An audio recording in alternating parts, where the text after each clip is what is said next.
Salam əziz şagirdlər. Bu günlər belə bir sualın həllinə baxırıq.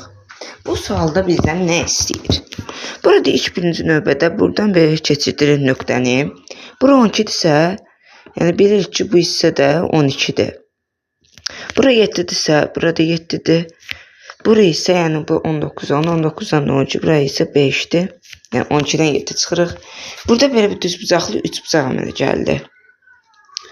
Burada düzbucaqlı 3 bucaq əmələ gəldi. İndi isə biz bu düzbucaqlı 3 bucağı həll edirik. Pifaqora əsasən bunu həll edirik. Yəni bu isə x-dir. Yazıram.